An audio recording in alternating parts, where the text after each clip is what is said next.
Hello दोस्तों, आज हम आपके लिए बहुत ही प्यारी सी कहानी लाए हैं लकड़हारे और जल परी की, जो कि बहुत ही खूबसूरत कहानी है।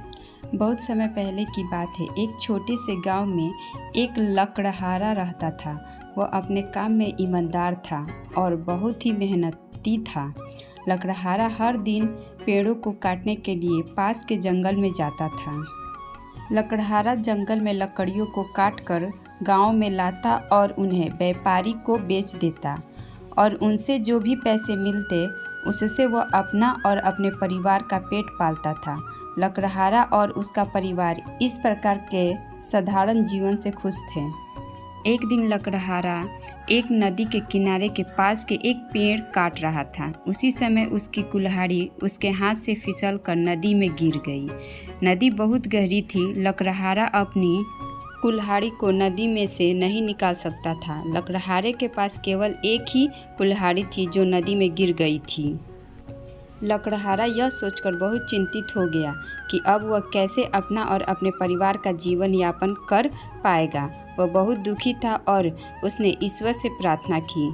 तो नदी में से एक जलपरी लकड़हारे के सामने प्रकट हुई और लकड़हारे से पूछा, क्या समस्या है मेरे बेटे?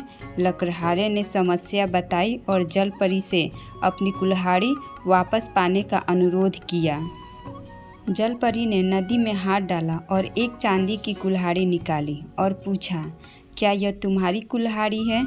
लकड़हारे ने कुल्हाड़ी को देखा और कहा, नहीं। जलपरी ने अपना हाथ फिर से गहरे पानी में डाल दिया और एक स्वर्ण कुल्हाड़ी दिखाई और पूछा, क्या यह तुम्हारी कुल्हाड़ी है? लकड़हारे ने कुल्हाड़ी को देखा और कहा, नहीं। जलपरी ने कहा, एक बार फिर देखो बेटा, यह एक बहुत मूल्यवान स्वर्ण कुल्हाड़ी है। क्या तुम्हें यकीन है कि यह तुम्हारी नहीं है? लकड़हारे ने कहा, नहीं, यह मेरी नहीं है।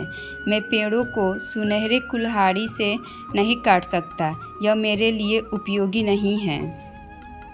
जलपरी मुस्काई और अंत में फिर से पानी में हाथ डाला और लोहे की कुल्हाड़ी निकाली और पूछा, क्या यह तुम्हारी कुल्हाड़ी है? इस पर लकड़हारे ने कहा, हाँ, यह मेरी है, धन्यवाद।